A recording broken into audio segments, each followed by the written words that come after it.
Hi, welcome back to West Coast Geeks. I'm your host, Joaquin. How we doing, people? You know who's with me? Hey, what's up, guys? My boy Eric. If you watched our first Advanced Dungeons and Dragons Player's Handbook Part 1, thank you. I still have to do the preface or the very beginning reading, but I got really sick last week. So sick that I couldn't even play our D&D game, which made me very sad. But I am going to Boo. go back and make a video on the preface, and I'm going to do that reading and put in pretty pictures so we can all enjoy. As you can see, part 2, reading and review, creating the player characters and character abilities. I only got a few minutes to keep people's attention, Eric. You know, I'm already at that Uh-oh. 1 minute, so hopefully we've done enough to keep them here. All Yeah, right. this is gonna be you'll see how really different the ability scores affects characters as opposed to like 5e now and everything like that, where it's just one simple chart. Yep. There's a lot of difference in this. Yeah, your dice rolls dictated who you were going to be. All right. Yeah. So here we go. All right. Oh, that might Yep. There we go. there we go. Character abilities and strengths, and then we have strengths table 1 and 2. And real quick, sorry about the blurred pages right here. I could not find a free PDF of the first player's handbook. So I want to say F you to Drive By RPG and all those other companies who have gone after all the pirate websites who used to be used Pirate. yeah, you used to be able to find all this stuff. Like, Yeah. thank God I got the deities and God and the player's handbook. I mean, the monster manual and the dungeon master's guide. But Mm-hmm. I couldn't find a free player's handbook. And then the ones Wow. that I did find were really sketchy. I'm like, man, I'm gonna download this, and then I'm not gonna be The able to type make a is all video. different letters. Yeah, well, not only that, I Looks like mean, a hostage notes. yeah, they'd call me up and be like, "Do you want the information on your computer?" Not really, but can I make my video? Right? No. Get out of here, stalker, So, hacker. yeah, so I just wanted you guys to get a brief look at what it was, how the player's handbook looked. So Eric is going to take us away. Character abilities, or what was it? Or character Creating race? the player character. Yep. All right. So creating the player character. Each participant in the campaign created by the referee must create one or more game personas. The game persona of each participant is called the player character, in order to differentiate it from other personas created by the referee called non player characters. The dungeon master is advised to limit player characters to one per participant at commencement of the campaign. Thus, as play progresses, additional player characters may be added in a judicious manner. Each player develops the abilities of his or her character through a random number generation by means of dice rolling to determine the basic characteristics of the persona, the abilities. The player then decides what race the character is, what the character class is, the alignment of the character, and what the character's name is to be. The character will speak certain languages determined by race, class, and alignment. He or she will have a certain amount of gold pieces to begin with, and these funds will be used to purchase equipment needed for adventuring. Finally, each character begins with a certain number of hit points as determined by a roll of the die or dice commensurate with the character's class. Class determination of the type of die or dice rolled. All characters begin at first level. All of this is completely explained in the following paragraphs. An explanation of the usages of the term level. The term level has multiple meanings in this game system. Although substitute terminology could have been used in Advanced Dungeons and Dragons, common usage of the term level to include multiple meanings is prevalent amongst existing players, so the term has been retained herein. The usages for level are 1. Level as an indication of character power. A player character begins the game at first level, i.e., the lowest possible level for a player character. The higher the level number, the more powerful the character is. 2. Level is used to indicate the depth of the dungeon complex beneath the ground.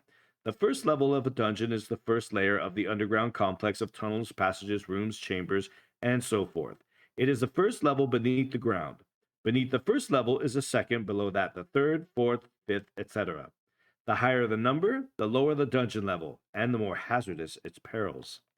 Number 3, level as a measure of magical spell ability.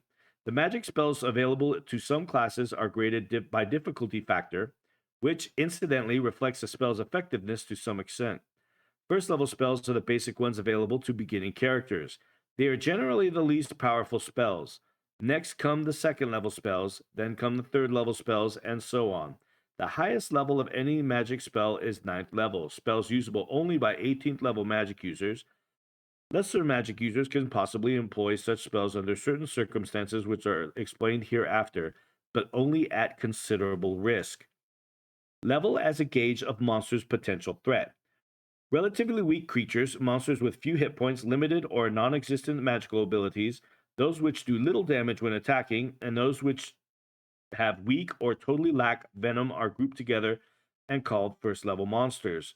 Slightly more powerful creatures are ordered into second level, then comes third, fourth, fifth, and so on, all the way up to 10th level. The highest, which includes the greatest monsters, demon princes, etc. It was initially contemplated to term character power as a rank. Spell complexity was to be termed power, and monster strength was to be termed as order. Thus, instead of a ninth level character encountering a seventh level monster and the eighth level of a dungeon attacking with a fourth level spell, the terminology would have been a ninth rank character encountered the seventh ordered monster on the eighth dungeon level and attacked it with a fourth power spell. However, because of existing usage, level is retained throughout with all four meanings, and it is not as confusing as it may now seem. So that I last think that part, last paragraph, yeah, completely useless. well, This is that what we last were gonna do. well, that Oh, go last ahead. paragraph is almost like D&D Socrates and or the Yeah, basic work of Aristotle, Dungeons and Dragons style. Like, why do we have definitions? And the reason why we have definitions or category, no, the word was categories because I remember reading that. And mm, so that guy must have read that book because he was like, yeah, categories are very important. So why don't we just make sure everything's level and level can mean different things so we don't have to structure a different way? And, right? like me and you after reading that, are like, "What? And why?" Yeah, I'm like, why? Yeah, why did you even put this in here? This last paragraph, you didn't need to put why you put that as level Yeah, for everything. don't We would need just to been tell like, me, "Alright, cool. Makes sense." right? Like, "No, I wanna make sure that people I don't need to know acknowledge your my reasoning. genius." Although, people always be, well, why didn't they do this? Well, why didn't they do that? Well, that last paragraph says this is why, bitch. Yeah. Don't question our shit. And that'd be funny if they actually, like, be like, T W Y B. They're like, "What does those initials stand for?" Like, Ain't gonna tell you. alright, so we got that, so Um, yep, everybody has got a the basic basic idea. understanding. You're gonna be rolling your dice first. And remember, like I'm reading this, I'm like, I want to make old school characters, Dude, dude. I love playing, like Did you start out with 3d6 or 46? we started out with 3D6, and I'm talking, like we're Ooh, gonna talk about that that right was now. fucking This was ruthless, dude. Iron Man D&D, I'll refer to Yeah. that. Did you pay the iron price to become a paladin or Mhm. whatever class that Yep. was If you really got hard super restriction? lucky, dude. Yep, and we started off the DM, my dungeon master, he's like, "Okay, here you go, 3d6. We're gonna roll your strength." Oh And shit. then I we want to roll rolled your some dice right intelligence, and now. then we look at the score, and it's like, "Oh, you rolled a 15 on your strength. It's pretty good." So you have the maximum strength for a female gnome character. And I'd look at him when he'd always tell me that and start laughing. I was like, what the hell does I'm that gonna make even a mean? female known then, I was like, right? I was like, what? I don't want to be a female gnome character. He's like, but you Right? can I'll tell be. you I won't. She can be. All right. Ah, there we go. Character abilitas. Where is this? All right. Each and every character has six principal characteristics. The character's abilities.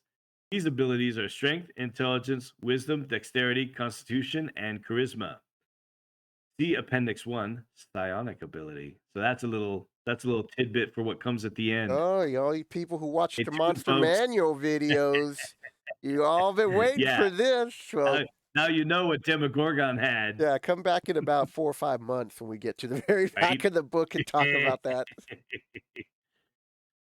The range of man, I can't stop thinking about the max strength for a female known character now. I'm looking at this. I'm That's like, why I it's coming remember back that to haunt story. me. I will never forget that because he was just laughing as he said that to me. Like, Yeah, I'm like, he's well, like, "You wait a could minute. be you're as strong as the female gnome." And I was like, "What the hell, dude?" Where did that come from? Mhm. Random? Mhm. Yeah. All right. The range of these abilities is between 3 and 18. The premise of the game is that each player character is above average, at least in some respects, and has superior potential. Furthermore, it is usually essential to the character survival to be exceptional with a rating of 15 above and no fewer than 2 ability scores. Oh, that's interesting. Okay, let me finish reading.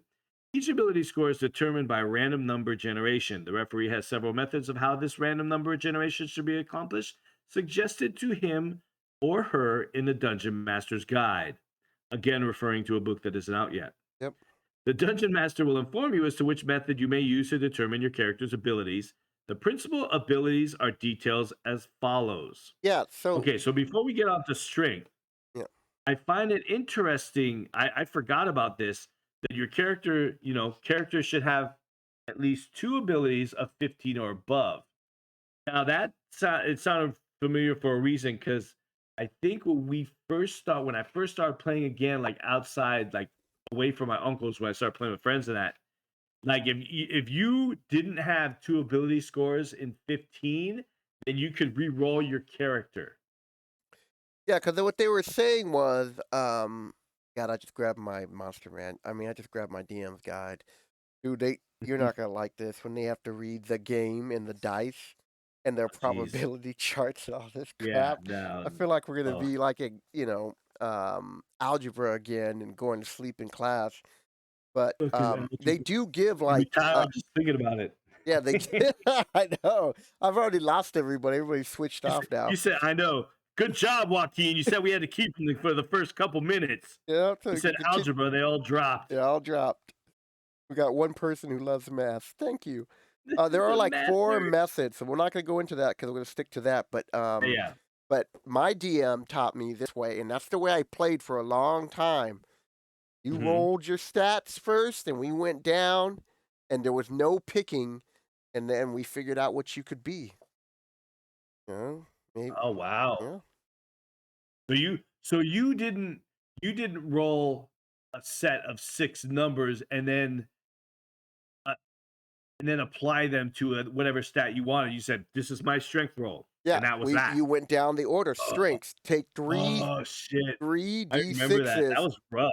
And, sometimes if you didn't roll, see, my DM didn't even go with the 15 roll. He was like, if you didn't have at least 3 rolls of 12 or higher, he would just let us re-roll the whole thing. Yeah, Because he yeah. was just We like, had he's like, if you don't have the minimum of at least 12, you're jacked, type of yeah, thing. and at least one score. Yeah, wait a You're minute. Hold, you're a hold fucking on peasant one farmer. second. I got to pause. My work's calling me. Oh, hold on. Don't start yet. They Oh, I fucking already text me. started. Oh, okay. We're back, folks. We are back. So sorry about that. My boss called. I'm sick, so she wanted to make sure I was still coming into work tomorrow, and I was like, yeah, I'm starting to feel a lot better. So what I was saying previously was that if my DM didn't, if as long as you got 3 rolls of 12 or higher, he's like, you're good to go. He like even that's why I have my mentality of So like if so you could have like an 8, a 7, a 4, a 13, and a 10, and he would be like, all right, you're good to go. no, you had to have 3 abilities that were 12 or Oh, higher. 3. So Okay, half okay. your Yeah, that's abilities. a little bit Yeah, better. because you You could should be be some buff, gimped out dude. yeah, you could be a ugly, stupid, um, you know, either you're not wise or your con's a little bit lower, your deck's not fighter, you know? And it was just one of those things, so it made you appreciate when you rolled high that you're like, yeah, Yeah, I that get was to pay this cool class. And and what I hated was if say you rolled a 18, you got super lucky you rolled a 18, but then your next roll was like a 6. yeah. and your next roll was like an 8. And you're like, man, and you had real shitty stats, but you had that 118. Yeah, like, if I were to do Iron Man back today, I'd be a little bit more, I'd be kinder, I guess, where I You would said let I'd you be roll kinder. 46, but you don't get to pick your Yeah, slots. We're just gonna go, "Okay, this is your strength roll. Better roll high," yeah, and then yep. we go down like that. Yeah, So, the 46 method was really kinda that became the standard later on. yeah, it did. It really did. It helped out a lot. Alright, So, so alright, back to strength. the character abilities. Alright, let me get my we are at strength. First ability is strength. Strength is a measure of muscle, endurance, and stamina combined. For purposes of relating this ability to some reality, assume that a character with a strength of 3 is able to lift a maximum of 30 pounds weight above his or her head in a military press, whilst the character of 18 strength would be able to press 180 pounds in the same manner. Strength is the forte of fighters, for they must be physically powerful in order to wear armor and wield heavy weapons. Therefore, strength is the major characteristic or prime requisite of fighters. And those fighters with strength of 16 or more get a bonus of 10% of earned experience. Oh, I forgot about Mhm. that. Oh, man.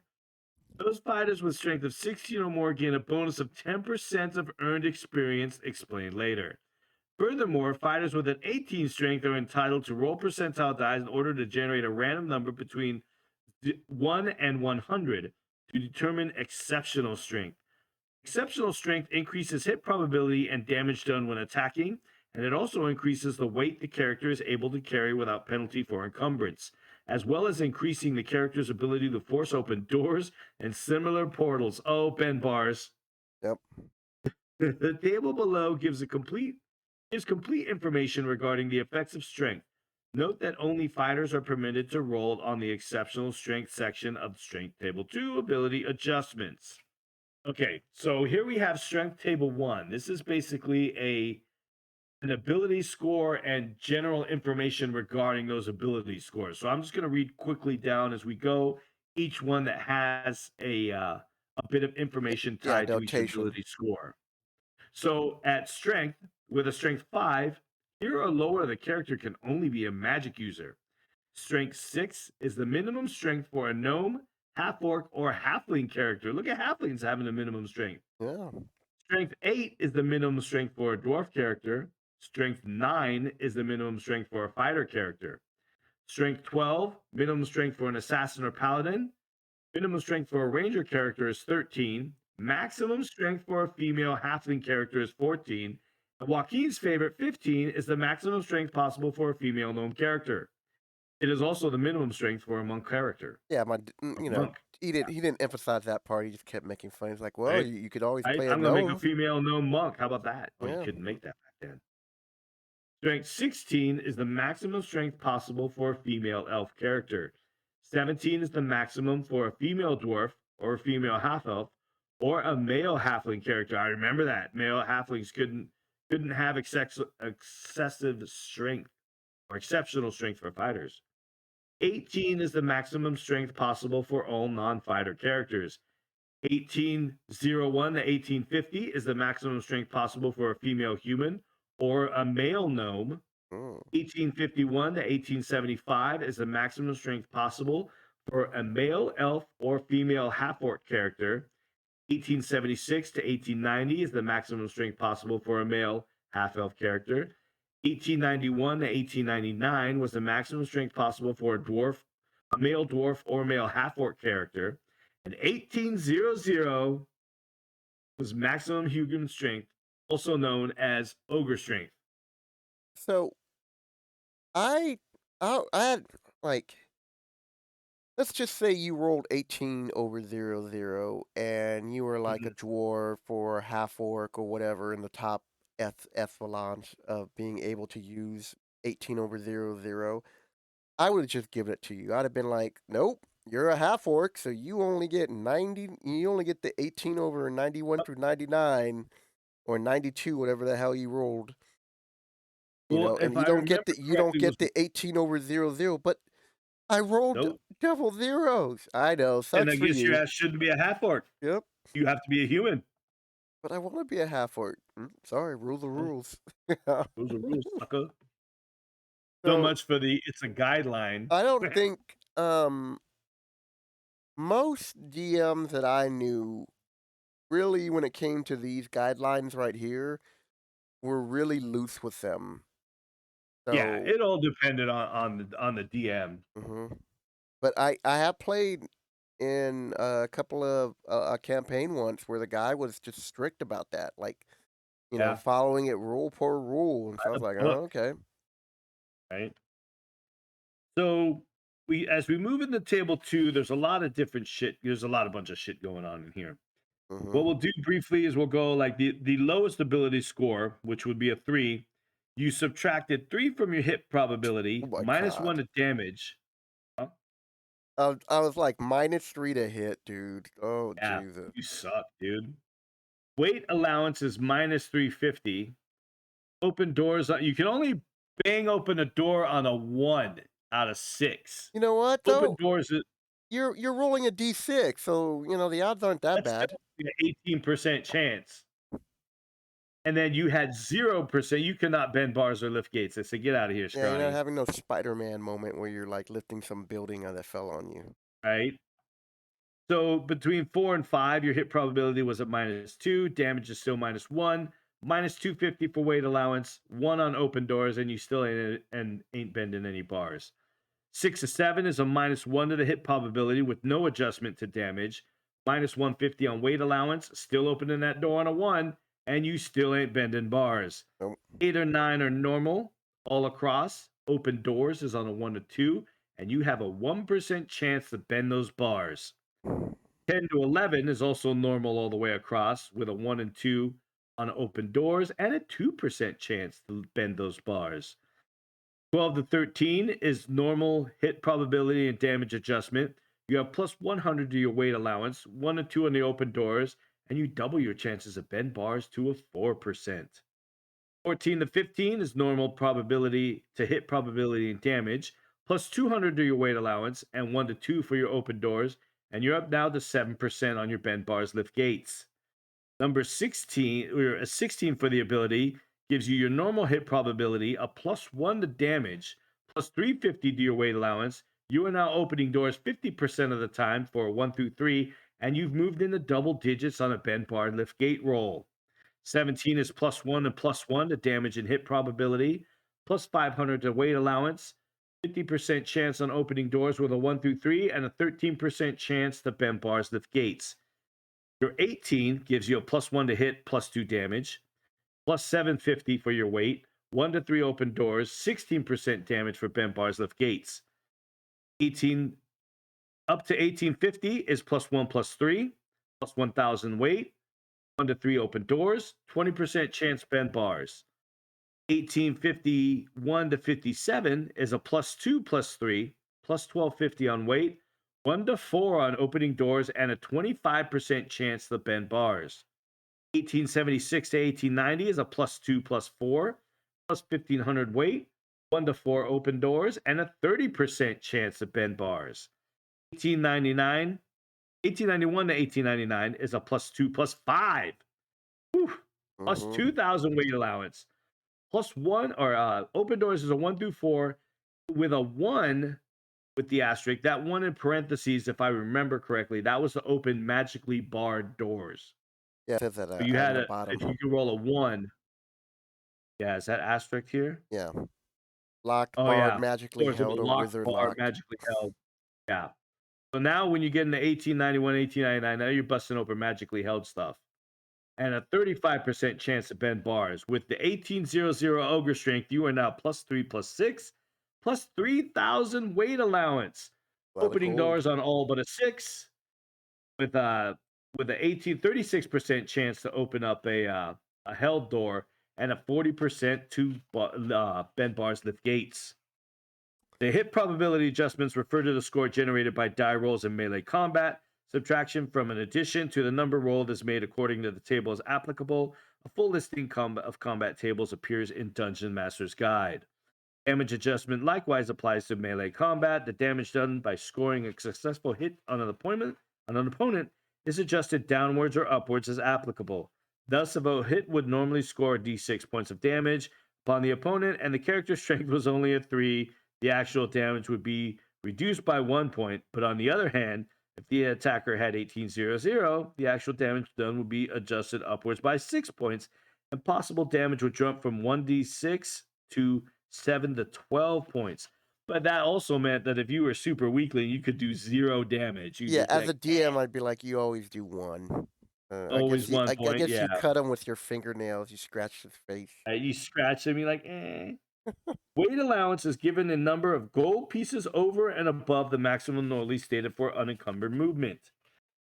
The conversion ratio of gold pieces to pounds weight is 10 to 1. If a character could normally carry 500 gold pieces without encumbrance, if the character had a strength of 17 instead of the normal 8 to 11 range, 1,000 gold pieces could be carried without incurring movement penalty.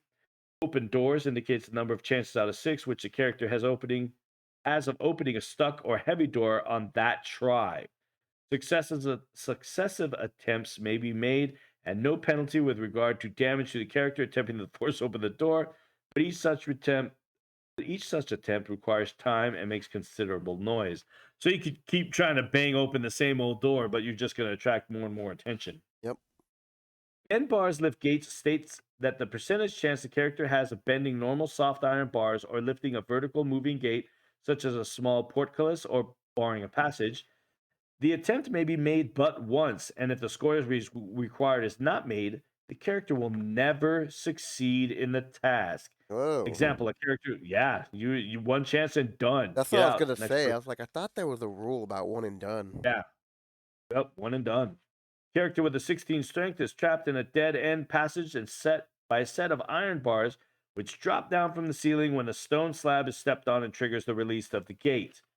Character first attempts to lift the gate, a roll of 1 to 10 indicating success, but the percentile dice come up 74. Womp So a womp. failure is indicated. The character next attempts to bend bars in order to squeeze between them. The percentage chance of success is the same for lifting the gate, and this time a 7 is rolled, so the character slips out and is free. That's interesting. So They you gave you fail 2 lifting the chances. gate, Yeah. but then you're like, I'm gonna try and bend it. So you get a double chance. Yeah, so they're like, If I can't if I can't lift it, I'll squeeze through. So Real quick before we move on to intelligence.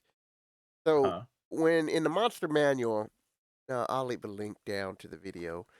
Um, we were talking about afrits, and Eric brought up. He goes, "Why do they keep talking about what they can carry the weight in gold?"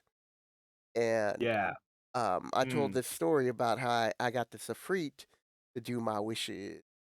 So I'm gonna leave it at that. Uh-huh. I'm gonna leave the monster manual, volume E, and you can click on that, dude. You'll hear that story along with Poor little many other Afreet. interesting. Poor little Afreet. All right, now we got Right? intelligence. My favorite stat. This was always my favorite because wizards were always my favorite. Yep. Right. Intelligence is quite similar to what is currently known as intelligence quotient, but it also includes mnemonic ability, reasoning, and learning ability outside those measured by the written word. Intelligence dictates the number of languages in which a character is able to converse. Moreover, intelligence is a forte of magic users, for they must be pers- oh, they put this fancy bitch word in here. What the hell? I okay. I am a well-read person. Yes, you are. I have quite a wide vocabulary, Yes, you but do. what is this perspicacious perspicacious You know what? fuck word? Uh, while you are continuing Yeah, reading, while I I'm will reading, look look this that shit up up. We're gonna give because you this the is some dictionary. bullshit. I ain't never seen that word in my life. I don't think that was even in here when I first started playing. Anyways, they must be perspicacious in order to correctly understand magic and memorize spells. Therefore, intelligence is a major characteristic of magic users, and those with intelligence of 16 or more gain a bonus of 10% earned experience. I love that bonus of earned experience, man. Mm-hmm. I remember that shit. Spells above fourth level cannot be learned by how many. Wait, okay, hold on. Spells above fourth level cannot be learned by magic users with minimal intelligence. And intelligence similarly dictates how many spells may be known and what level spells may be known, for only the highest intelligence is able to comprehend the mighty magics contained in ninth level spells.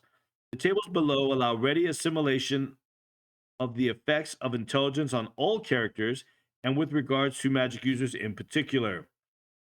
Asterisk, non human characters typically are able to speak more languages than human characters, but intelligence likewise affects the upper limit of their abilities as well, as there are racial limitations. See character races. All right. So Intelligence table one. wait. What was that? So this is the word, however you Okay. pronounce that, Eric. Perspicacious. Yes. It took me a while. Having a ready insight into an understanding of things. That's some bullshit. It offers it offers quite a few facts to the word that I'm not going to try to pronounce. Something that whatever that word is, reporter. That's what they give for the example. And I was like, damn, dude, yeah, that's that dude, I cannot remember a recent memory or even at all, but I'm sure it's happened to me where I'm reading and a word stops me in its tracks, no, dude. not since we started doing this I in the video. That's why I have you I've reading never it. even reading like I do a ton of reading and I'm like, what the fuck is that word? I'm like, at first I'm like perspiration. I'm Yeah, like, what does it mean perspire? And then I'm like, perspa what? yeah. Yeah, No, that's why I'm glad fucking you're doing this because with my speech impediment and my lisp, I'm like, you yeah, you would have said perspiration. I would have. It, so you don't get sweaty casting spells. It talks about your nerve. Yeah. Oh shit! All So right, go ahead going and on read to the the chart, and then after you're done reading yeah. the chart, I'm gonna make a comment on the charts.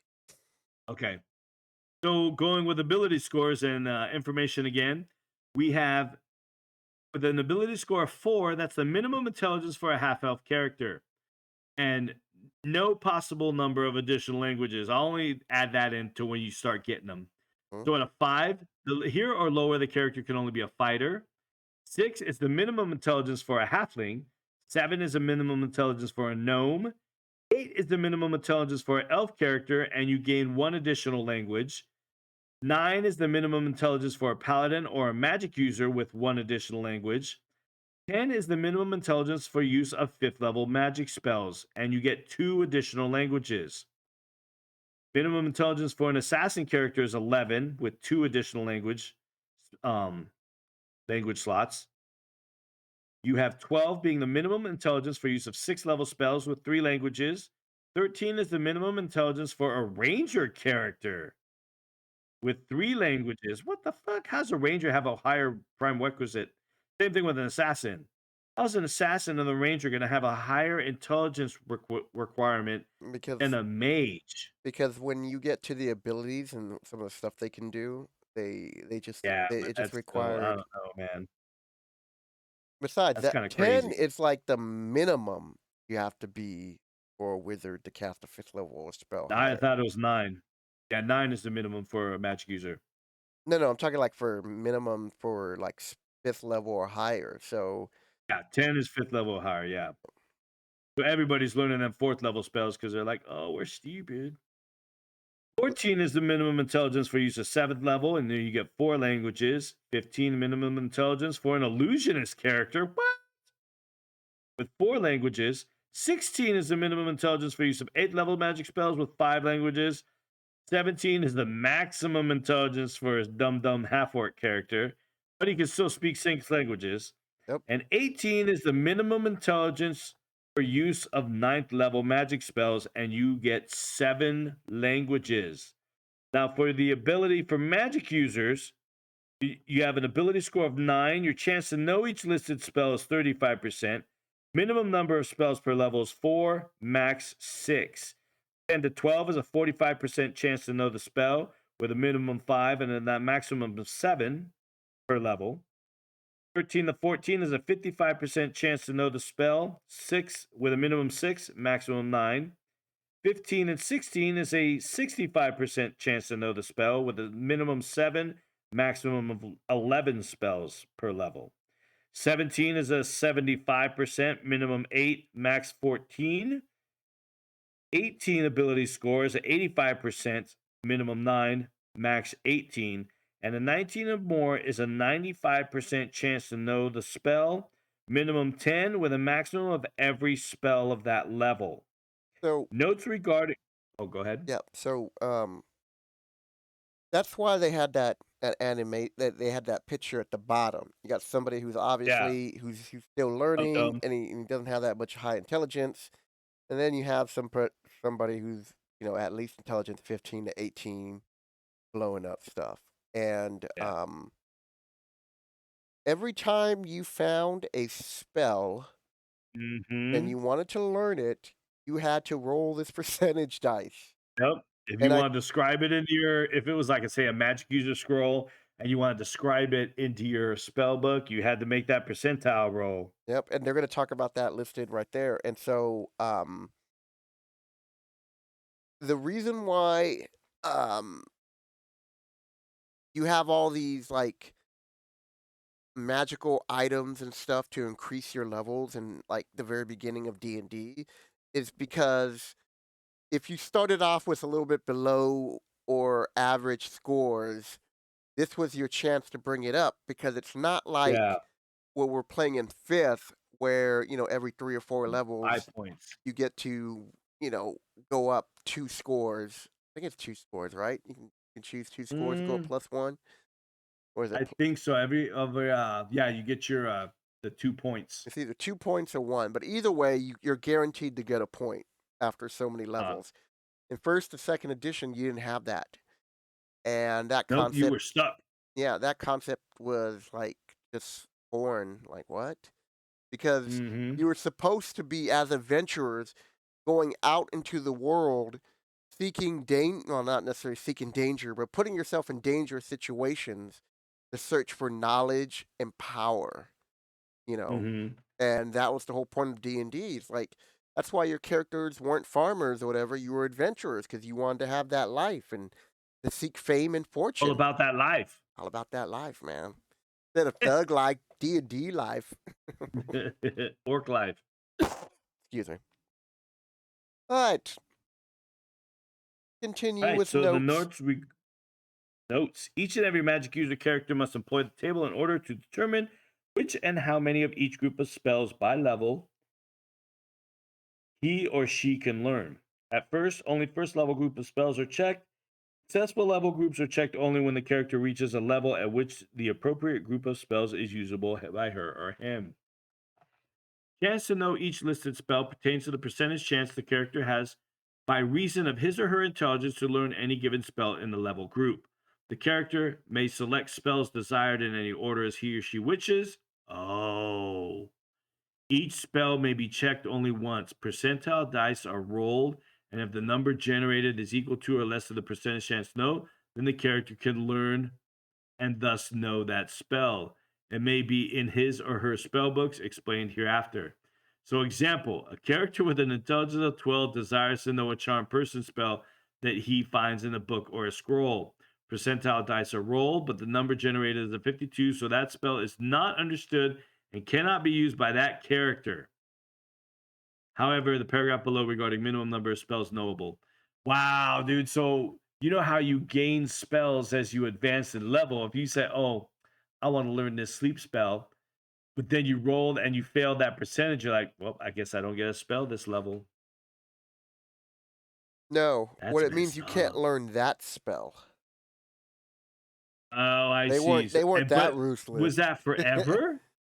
That was one of those, like, up in the air rules that at the very Yeah, beginning that, like, I yeah. remember, I like, don't. my DM 'cause I tried to I think it was I forget what spell I wanted to I think it was, like, Magic Missile or something like that, and, no, it couldn't have been Magic Missile because you get to pick your first spells, Yeah. but it might have been Sleep or Charm Person or something, but whatever the spell was, I rolled a percentage dice and I couldn't get it, and he looked at me and I was all sad. I was like, "Oh, So we really could sad. yeah, I was just like, "Oh, we could really use this." And, normally I roll high, so I wasn't even worried about it, and he was like, "Don't worry, Joaquin, just keep the scroll or you just keep the spell book, and then, next level, if you still have Try slots for again. first level, you can try again. And so That's kinda yeah, that's kinda I cool. figured most DMs would go that route, Yeah, I never really ran into any hardcore draconian DMs.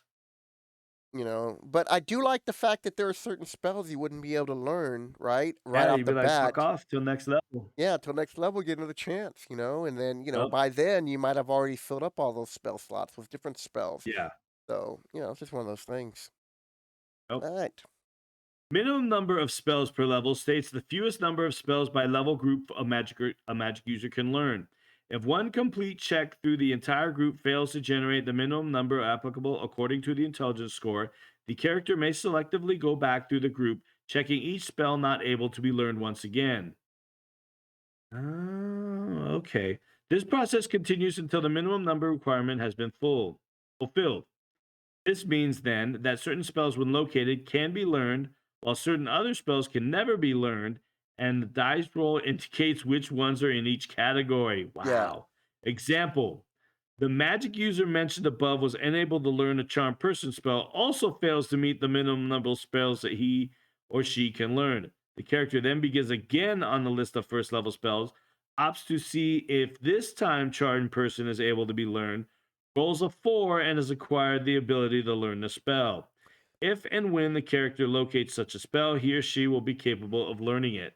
So, That's just super complicated, man. yeah, my DM, he always skipped through that. He just let us pick Yeah. our first, whatever the minimum spells that you Hmm. can know based off your intelligence. That was in your spell book as you left. And so, Hmm. I didn't even read about this until I started getting my own, like a year later when I got my own player's handbook and started reading. And Hmm. I just glossed over it because I was like, well, that's not the way he taught me, and so why would I? It just seemed really like it was like It's burdening and over. slowing the game Yeah. down. Like Yeah, it's exactly. like It's overburdened, like you said. It's too much of a burden. yeah, and that's something that would really take the fun out of being a wizard. You're like, oh, I want to Yeah. learn sleep, and then you have to roll at the very beginning, as opposed to you have Hmm. your set of spells and him letting you know you have a minimum. So you choose that, and then later on you find another spell, and that was cool because you find that spell, and then you'd roll, and you're like, "Ah, I wasn't for whatever reason, it was a little bit too complicated for me to learn, so I'll try Yeah, again back next then. level." Yeah. Yeah. Yeah, that would make more sense. All right, the maximum number of spells is the obverse of the minimum number of spells which can be known. According to the character's intelligence, this maximum number, which the magic user can possibly know, have in his or her spell books, varies from 6 to an unlimited number. As soon as this maximum is reached, the character may not check any further in the level group. Said fuck off. No more spells for you. Change in intelligence. If the intelligence goes up or down for any reason, such as change in relatively permanent, the magic user must check again as explained above for known spells by level group. Most DMs Uh ignored that too. yeah, that made magic users rough, dude. Like if you got hit by a shadow Yeah. or something that reduces some kind of undead that reduces intelligence, you're like, Or ah, something or do yeah. That most of them yeah, did. If you just lost a level, they'll be like, "Well, you no longer have access to these spells yep. until you gain back that level or whatever." Oof, I'm that's telling you, rough, man, first man. edition, dude, if you played fucking Iron Hmm. Man hardcore, dude, Fuck around. I have respect for you. Acquisition of heretofore unknown spells. Although the magic user must immediately cease checking to determine if spells are known after the first complete check of each spell in the level group, or immediately thereafter during successive checks when the minimum number of spells which can be known is reached, it is possible to acquire knowledge of additional spells previously unknown as long as this does not violate the maximum number of spells which can be known. New spells can be gained from captured or otherwise acquired spell books or from scrolls of magic spells. In the latter event, the scroll is destroyed in learning and in knowing the new spell or spells. This subject is detailed more fully in the section explaining magic users as characters. So All right.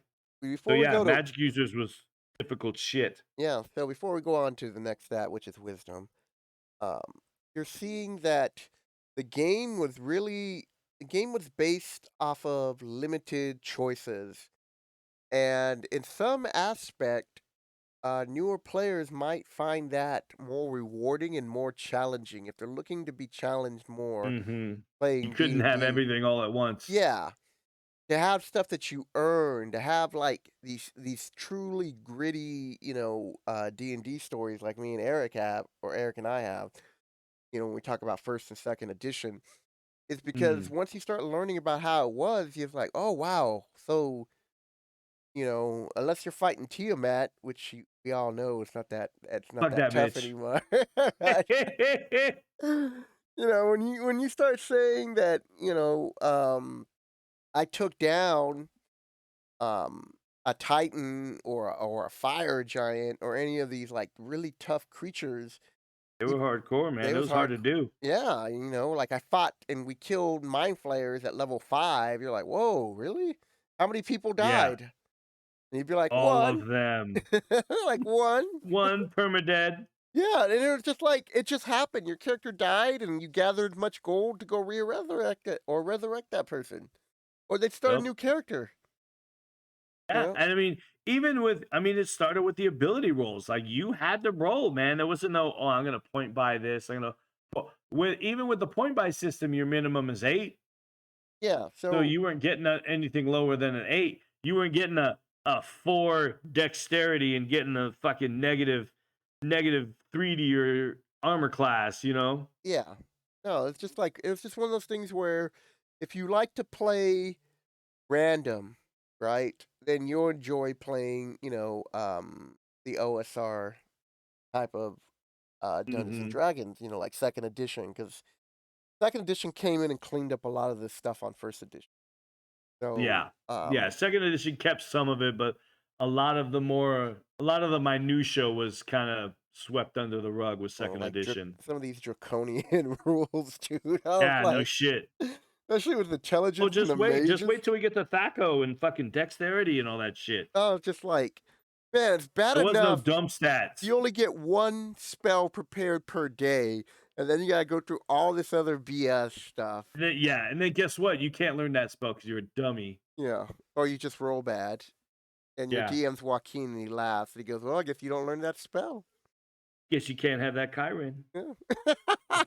I'll give you a Chiron to make it up to you, alright? I'll Don't give you a cry. Chiron, you intelligence 4, level 5 fucking cleric. Yeah, the Chiron will come down and feel sorry for you.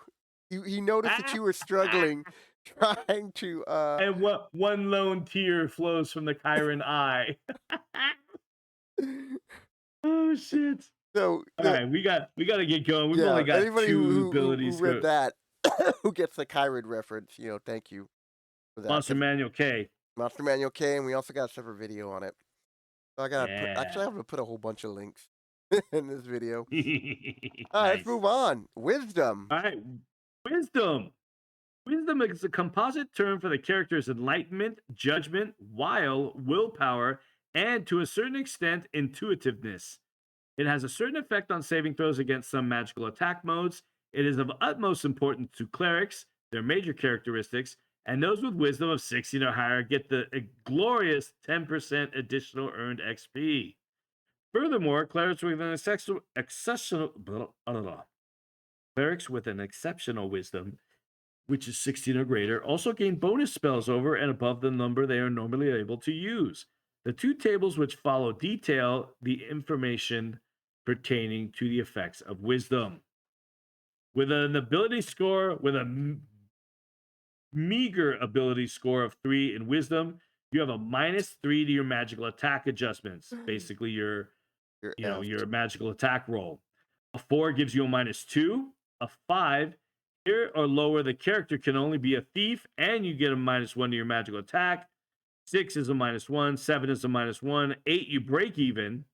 9 is the minimum wisdom for a cleric character with no magical attack. 10 and 11 are no magical attack adjustments.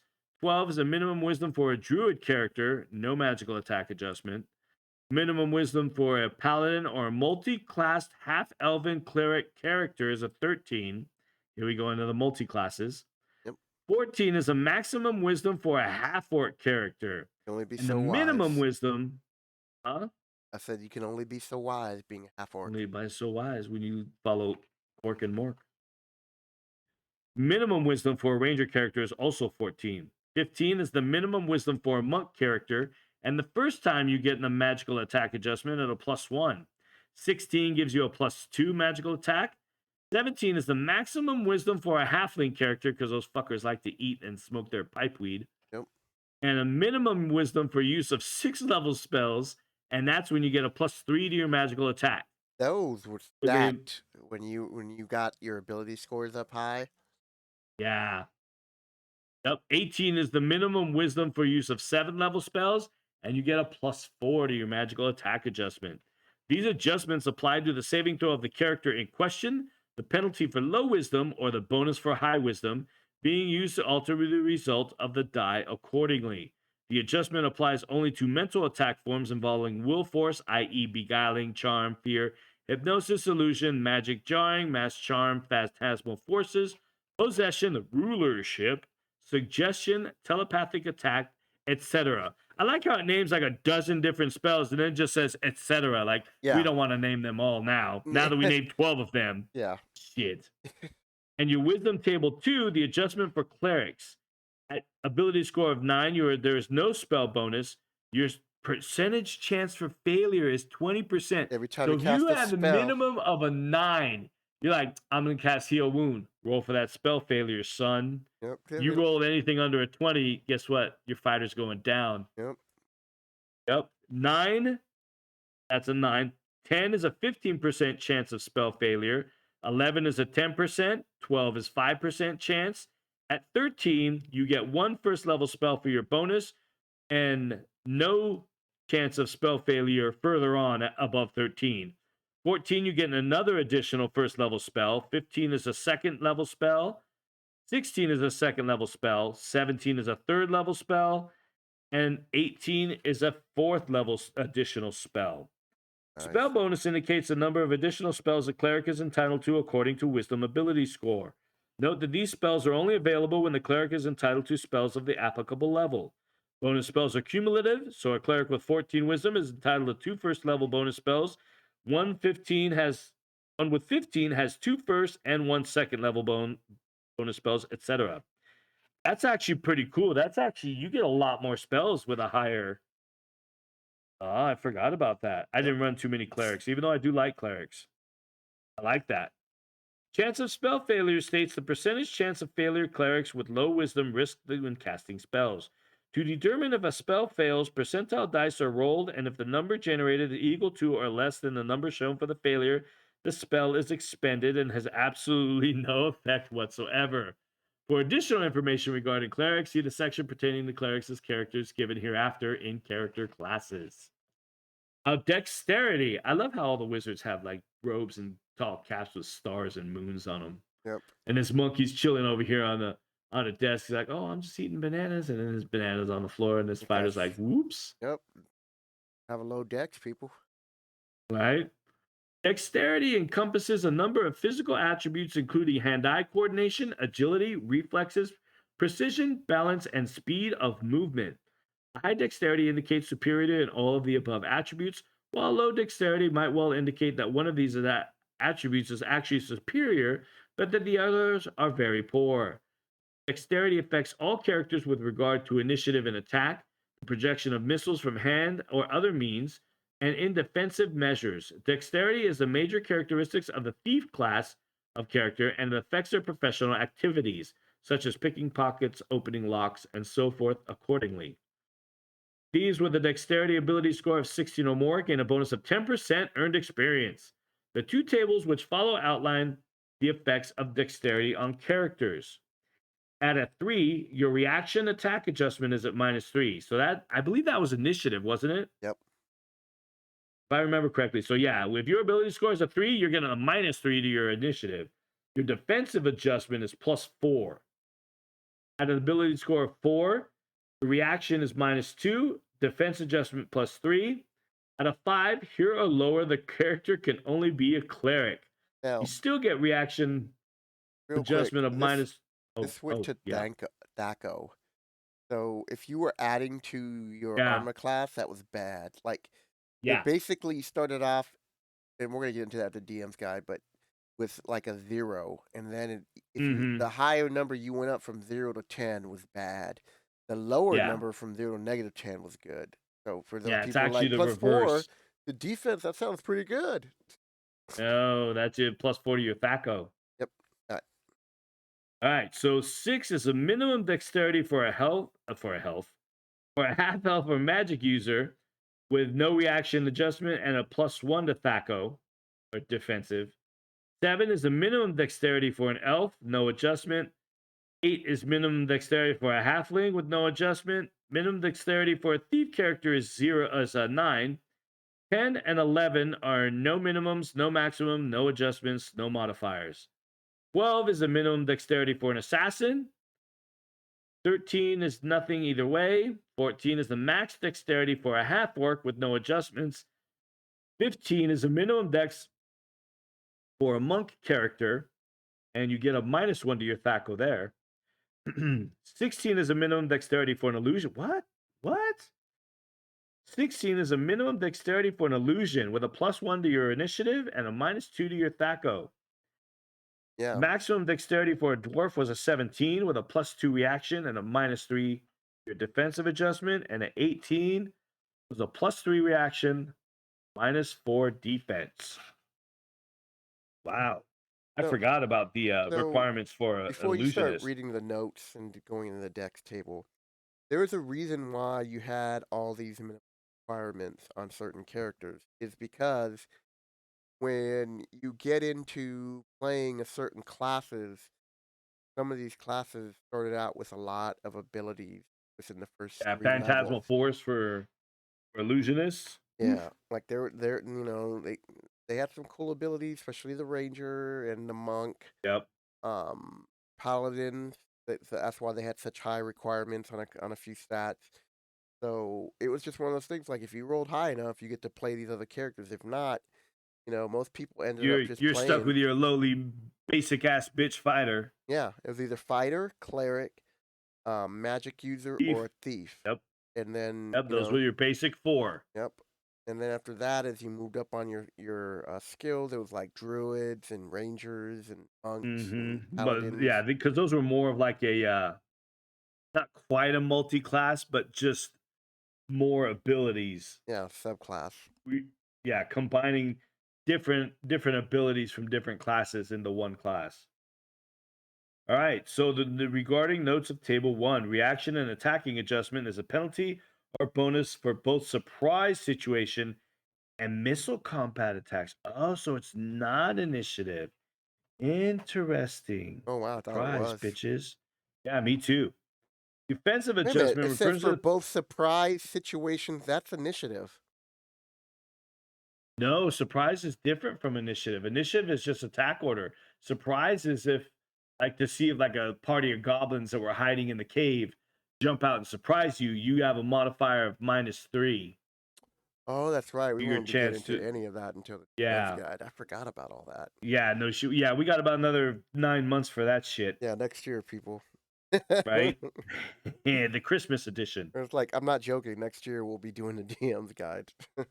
I, Defensive adjustment. Oh, I'm sorry. Go ahead. no, I was just like, because we have a lot of stuff planned after the Yeah, player's yeah. handbook. We have a lot of stuff to do. We have some adventures to do in between then. Hmm. All right. So the defensive adjustment refers to the penalty or bonus applicable to a character's saving throw against certain form of attack, such as fireball, lightning bolts, etc. Ah, so it's not THAC0 either. Due to dodging ability, dodge, engaging dodge ability. It also applies to the character's parrying and or dodging ability in missile or melee combat. In this case, the penalty subtracts from the armor class, oh, there it is, of the character, making him or her easier to hit, while the bonus adds to the defense value of the character's armor class, making him or her harder to hit. For example, a character with plate mail and a shield is normally treated as armor class 2. If the character has a 3 dexterity, there's a +4, so the armor class is actually a 6. However, if the same character has a dexterity to 8, there's a -4 bonus, so the armor class changes from a 2 to a -2. This was before armor kind of dictated your well, dexterity didn't affect the heavier armors. Yeah. So yeah. Oh god. That's why, like, And with a table monk, 2. they wanted you to have a minimum of 15 because they wanted Yeah. you gain a defense. Mhm. Alright, here we go. Dexterity All table. right. Yeah, so the table 2, this is the adjustment for thieves. So thieves back in the day had a list of half a dozen different abilities with percentage chances for success. And your ability scores in dexterity dictated your bonuses or minuses to these different abilities. Now, going through here, starting from 9, your pickpockets were minus 15, opening locks were minus 10%, locating and remove traps were minus 10, move silently minus 20, hide in shadows minus 10. At 10, it was minus 10 for picking locks, minus 5 for opening locks, minus 10 for locating, removing traps, minus 15 for move silent, minus 5 for hiding shadows. At 11, it was a minus 5 for pickpockets and locate, remove traps, no modifier for hiding in shadows and opening locks, and a minus 10 for moving silently. At 12, you only had a minus 5 to your moving silently while all the other stats remained at 0. And it isn't until you get to 16 you get a plus 5 in opening locks. 17, you get a plus 5 to picking pockets and moving silently, plus 10 in opening locks, and an additional plus 5 in hide and shadows as well. At 18, you had a plus 10% in picking pockets, moving silently, hiding in shadows. You got a plus 5% in locating and removing traps, and a plus 15% in opening locks.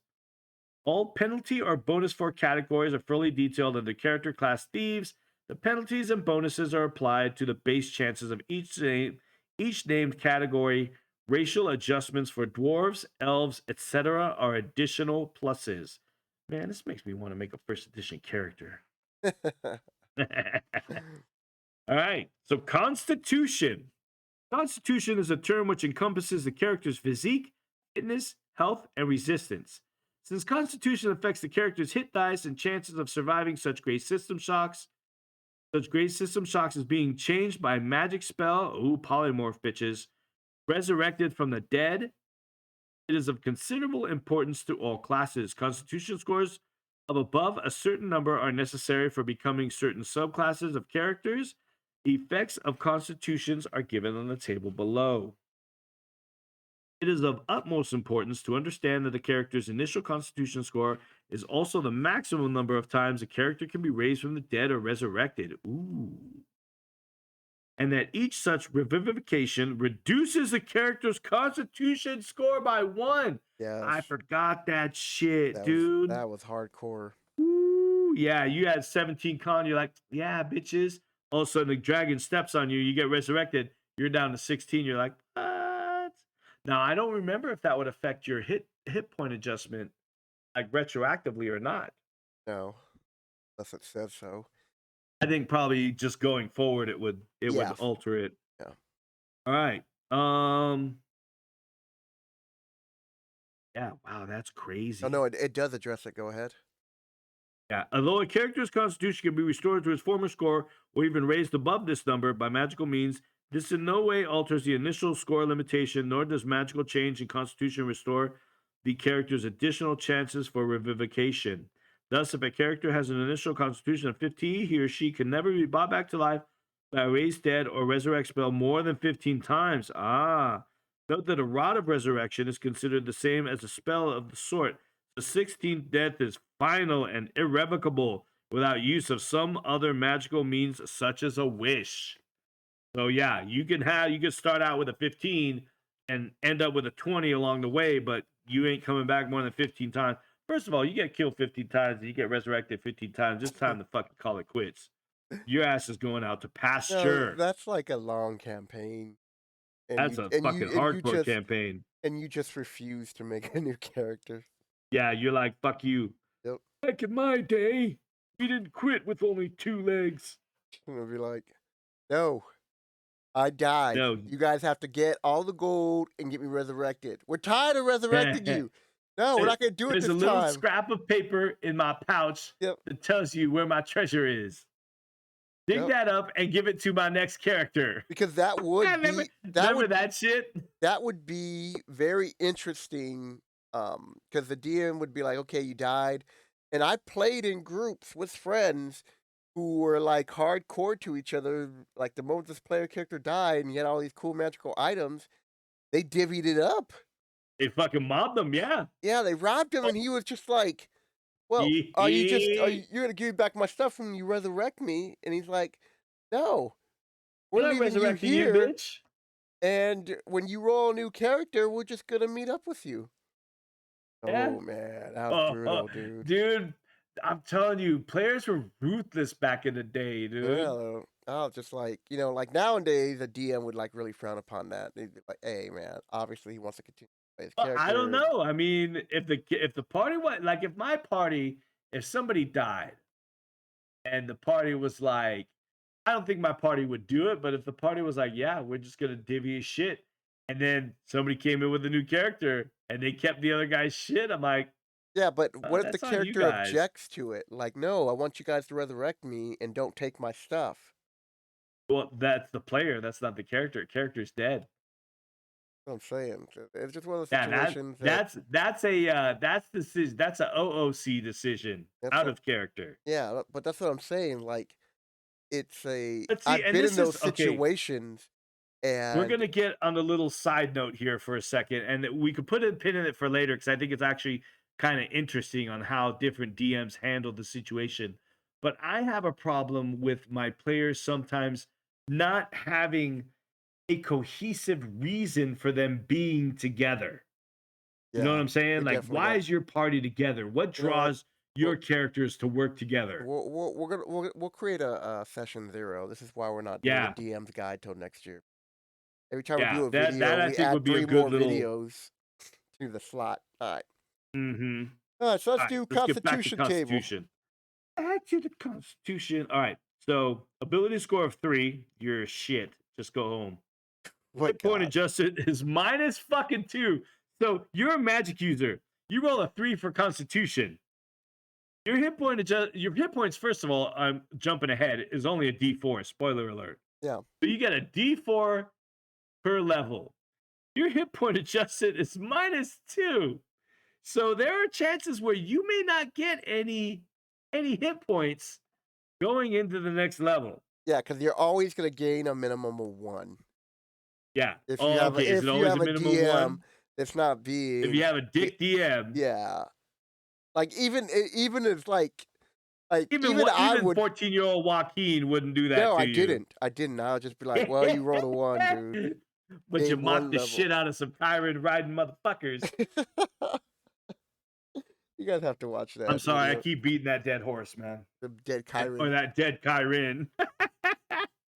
Oh shit. Okay, back to the chart. A 4 gives you a -1. Oh, and your system shock survival and resurrection. Your resurrection is obviously self-explanatory. System shock, if I remember correctly, No, is you're stuff gonna like we're gonna read lightning into bolt that so you or don't have to taking more than half your hit points, I yeah, think. we'll We'll get see. into that because they have the It tables. goes in later. Yeah. Trying to see how much I remember. At a Yeah. 4, you are -1 hit point, 40% system shock, 40% or 45% res. 5 or lower, this can only be an illusionist character. Yeah. -1 hit points, 45 system shock, 50 Excuse me. resurrection. 6 is a minimum constitution for an elf or a half elf with -1 hit point, 50% system shock, 55% resurrection survival. 7 is a minimum constitution for a fighter, Yep. 0 hit point adjustment, 55 system shock, 60 res. 8 is the minimum constitution for a gnome character, because gnomes are mini dwarves, and 60% system shock and 65 res. Minimum constitution for a paladin is a 9 with 65 system shock, 70 res. 10 is the minimum constitution for a halfling. Look at these stout little fuckers. Yep. 70 system shock and 75 resurrection. I love me halflings. Minimum constitution for a monk is an 11, 75% system shock, 80% res. 12 is a minimum constitution for a dwarf with 80 system shock, 85 res. Minimum constitution for a half orc character is a 13, 85 system shock, 90 res. And the minimum constitution for a ranger is an 88 is a 14 with an 88 system shock, 92 res. 15 gives you a +1 hit point, 91 system shock, 94 res. 16 gives you +2 with a 95 system shock, 96 res. 17 gives you a +2 or a +3 if you're a fighter class, I believe. That's what the parenthesis there is. And it's a 97% system shock, 98% res, and an 18 is a +2 +4, 99%, and 100% resurrection survival. Oh yeah, so the asterisk is the bonus applies to only fighters. All other classes may be given a maximum of +2 hit points per adjustment for a constitution of 16 or higher. That's pretty big. You rolled a Notes 17 or 18. Every level you better be a fighter. you were getting an additional, yeah, if you're a fighter, you're getting additional +3, +4, which could really make a big difference when one or a Yeah. two. Yeah, you talk about you get to 10th level, that's another 30, 40 hit points. Yeah. That's huge. All right, notes regarding the constitution table. The hit point adjustment indicates the subtraction from or addition to each hit die for a character. Hit die are explained fully under the appropriate heading. Note that subtraction can never reduce any hit die below one, i.e., if a die is rolled and a one comes up, or a two is rolled and the penalty due is a -2, the die is read as a one. So you always got a minimum of one Yeah. here in a book. Note that also the only class of characters which are entitled to bonuses above +2 is fighters, including the fighter subclasses paladins and rangers. Thus, even though a cleric, magic user, or a thief has a constitution of 17 or 18, the additional hit points for each hit die due to superior constitution is a +2. Yeah. System So, shock wait, hold survival. on real quick. So, somebody who's listened to my D&D stories. They're like, so Joaquin was trying to act like he's all cool. He's like, I would just do it as a one. It's in the rules, Joaquin. To the rules, bitch. Don't try and be slick. Don't try and make these people think that you're a cool DM when you're jerk DM, I was like, jerk nah. DM shamer. I was like, nah, I'm not gonna abide by that rule. We'll always go down He, to a one. yeah, right? We're It's not gonna do that. Haha, motherfucker, they already do it. I have no choice. I can't enforce it. Right? And so in the rules, It's in the rules. Joaquin trying to change his reputation, trying to shine it up a bit. Yep. What's gonna happen? Oh shit. Here we And go. it's so funny too. Like when we play and you're DMing, and I could tell by the tone in your voice, I'm like, DM, he's getting ready to fuck one of us up, dude. Like I know it, like I can hear it. I'm like, oh, here we go. Someone's not gonna get it. Yep. Someone is not getting their way tonight. It's like there are certain Uh, encounters that I'm kind of like these are the encounters you kind of want to avoid, but they're placed in front mhm. of you so you can learn how to avoid certain encounters. And Thurman's always You got to be really that want to guy, do that? dude. Thurman is that guy. Yep. I've even stopped saying, "Do you Oh really shit. want to do that?" I just go, "Okay." When That's your you hear a final answer? DM, just go, "Okay." Ask you a question? Yeah. Yeah. It's like hearing your wife say it. Fine. Uh, yeah. Okay. Go Cool. ahead. Uh, Go ahead. yep, That's fine. I yeah. don't care. Yeah. I Yeah. I know. I read the signs, Joaquin. Yeah. Yeah. Just like I was like, "All right." Oh shit. Reading the DM is the same as reading your wife. Let's put it that way. Like, yeah, reading a spouse is like, Right? in the You're Curse like, of Strahd okay. real quick, spoiler, in the, Death House, Spoiler. if you there's a statue of Strahd. They don't know it's Strahd, they just know it's some aristocrat, and he's holding a, ruby staff, and, I was like, "Okay, so you're in this room, what do you do?" And Thurm's like, "I know I shouldn't do this, I but knew when you said that ruby looks like it's worth that something." crystal, man. So he I gets was it, like, he's and, like, I don't know, like 4 or 5 shadows six come out, shadows. 6 shadows, like, I think he He had a said, I don't roll. know. Bitch, there were six. I know. So 6 shadows are attacking level, I wanna say they're level 2 at this point, Yeah. and, in Therm died like 3 times. yeah, he died once in that encounter. Um, I thought he died three he might times. have died 3 times in the house, but he only died once during the shadows. Um, Oh shit. so in the module, it just says it's glass. But because Thurman died and they used up a lot of resources and they're deep in the house, and their second level, I was like, it's 100 gold pieces?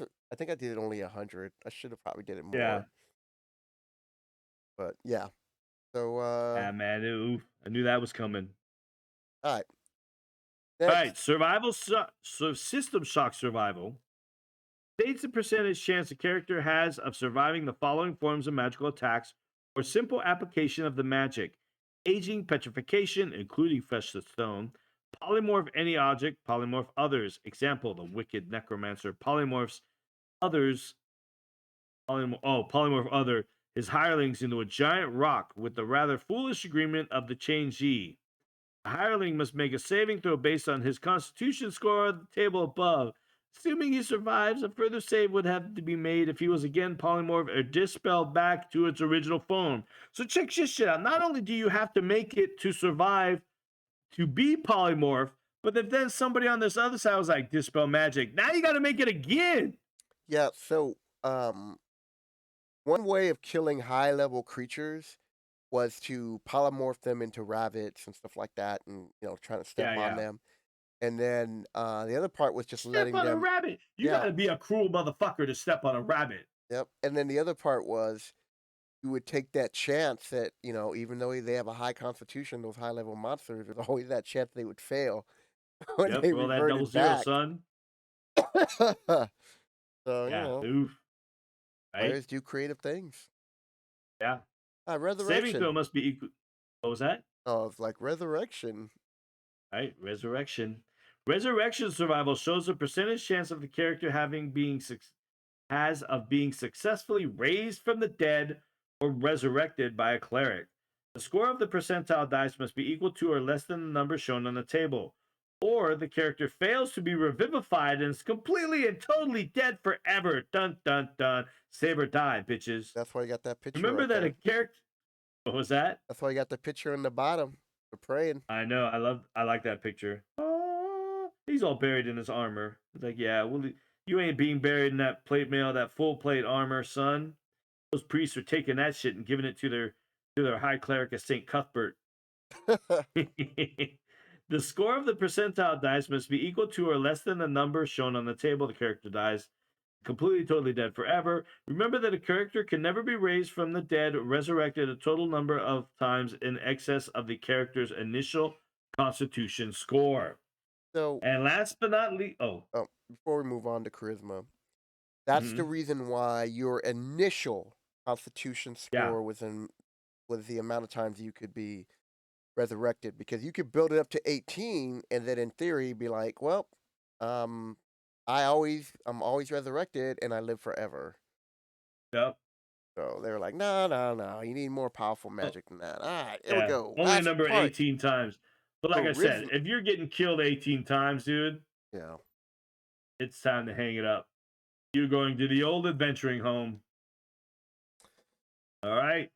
And last but not least, the score that everybody like to dump their stats into or dump their make their dump stat: charisma.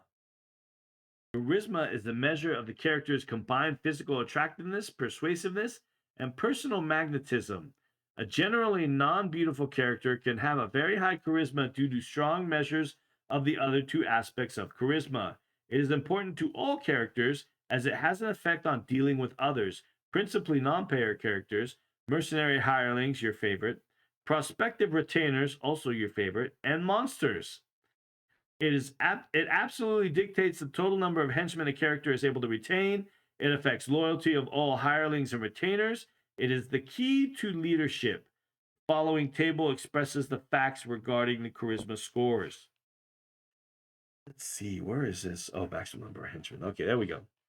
So, with an ability score of 3, you will always find one guy willing to work for you. But his loyalty is going to be at a minus 30%, and their initial reaction score will be modified by a minus 25%. At 4 is also one henchman with a minus 25% loyalty and a minus 20 reaction. And at a 5, here or lower, the character can only be an assassin. But that assassin can have two henchmen, minus 20 to the loyalty base and minus 15 to their reaction. A 6 is a 2 henchman, minus 15 loyalty, minus 10 reaction. 7 is 3 henchmen, minus 10 loyalty, minus 5 reaction. 8 is the minimum charisma for a fancy ass elf character with 3 henchmen, minus 5 loyalty, and a normal reaction adjustment.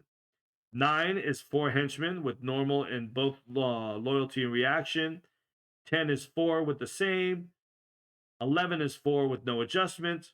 12 is the maximum charisma for a half orc character with 5 henchmen and no adjustments. 13 is 5 henchmen with no loyalty based adjustment but a plus 5% reaction. 14 is a 6 henchman plus 5 loyalty and plus 10 reaction. 15 is the minimum charisma for a druid character with 7 henchmen and plus 15 in both loyalty and reaction. 16 is the maximum charisma for a dwarf character with 8 henchmen. I know, grumpy old dwarves. Plus 20 to loyalty and plus 25 to reaction. 17 is the minimum charisma for a paladin Yep. with 10 henchmen and plus 30 in both loyalty and reaction adjustments. 18 is 15 henchmen with plus 40 loyalty, plus 35 reaction. Charisma only applies, the charisma maximum applies only with respect to non orcs and non half orcs character races. And the charisma maximum for the dwarves applies only with respects to non dwarves. So the maximum charisma for the dwarf and the maximum charisma for the half orc is only in regards to others that aren't that particular race. Yep. It doesn't affect so if say you rolled an 18 charisma, but you make a dwarf character, your maximum is 16 when dealing with non-dwarves, but when dealing with dwarf character or NPCs or anything like that, it is still actually an 18. Yeah. And notes regarding the charisma table. Maximum number of henchmen states the number of non-player characters who will serve as permanent retainers of the player character. It does not affect the number of mercenary soldiers, men-at-arms, servitors, and similar persons in pay of the character. So interesting. So if you're paying them, you may have more. Yep. But henchmen, they may serve you for free, Yeah, the henchmen, they're gonna get into that like later on in Player's friends. Handbook. They're Yeah. yeah, they're basically your friends. These are people Yeah. who are Okay. lower I get level than that. you. Loyalty base simply shows a subtraction from an addition to the henchman and other servitors' loyalty scores. Reaction adjustment indicates the penalty or bonus due to the character because of charisma in meeting and dealing with persons and creatures encountered. For example, the character might encounter a basically neutral, intelligent creature and seek to converse in order to gain some advantage. If the charisma of the character is low, he or she will be working under a handicap, which will have to be overcome by generous offers and gifts if a chance of success is hoped for. On the other hand, if the character's charisma score is high, he or she will begin negotiations from a strong starting point. Oh goodness, from a strong starting position due to charm and magnetism. So yeah, those are the character ability scores. Man, I forgot how much your ability scores actually mattered. They did in first edition. They They did. they So, really they really defined your character and uh, help define it, I should say. all right. So here's the wrap up. So we got part three. That's gonna be character races. So we're doing the character races, and part four will be the character classes. Um,